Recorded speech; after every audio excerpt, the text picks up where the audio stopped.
జగిత్యాలలో స్టార్ట్ అయింది sir bus. నేను కోరికలో ఎక్కా. నేను మా అమ్మ ఎక్కాం. హ్మ్. ఆహ్, ఆరేపల్లి దగ్గర ఆగిపోయింది సార్ బస్సు. ఒక 1 అవర్ దాకా ఆగిపోయింది. ఏమైందన్నా అని అడిగితే ఫీజులు పోయినాయి తమ్ముడు అని ఏ స్ ఫీజులేసాడు. ఫీజులేసిన తర్వాత మళ్ళా కొంచెం దూరం పోయినాక మళ్ళీ ఆగిపోయింది. బండి రేసింగ్‌లోనే ఉంచుతూ ఆపుతున్నాడు. డిచ్చిపల్లి దగ్గర ఇంకో బస్సు వచ్చింది, హరికృష్ణ ట్రావెల్స్. అందులో కొంతమంది ఇందులో కొంతమంది అందులోకి షిఫ్ట్ చేశారు సార్. మేము ఒకే బస్సులో కంటిన్యూస్ ఉన్నాం.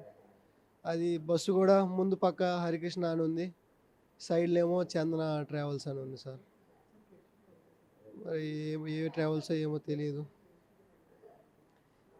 ఎర్రగొండపాలెం దగ్గర కూడా ఆగిపోయింది సార్ ఉదయం ఎర్లీ మార్నింగ్.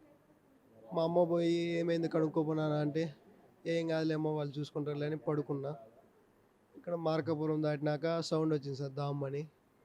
ఇంకా సీట్లో నుంచి కింద పడిపోయా. ఎమ్మటే కళ్ళు తెరిచేసరికి మొత్తం మంటలు పట్టుకున్నాయి. 2 నిమిషాలు బస్సు అంతా కాలిపోయింది. మా అమ్మని చివరిదాకా తీసుకొచ్చా సార్.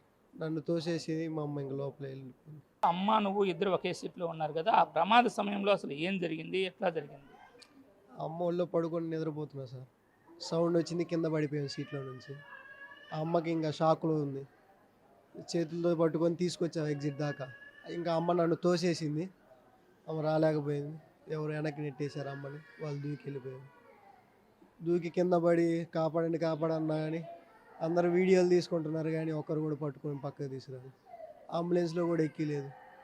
ఆడవాళ్ళు అందరూ చుట్టుముట్టి తిట్టేసరికి అప్పుడు ఎక్కించారు అంబులెన్స్లో.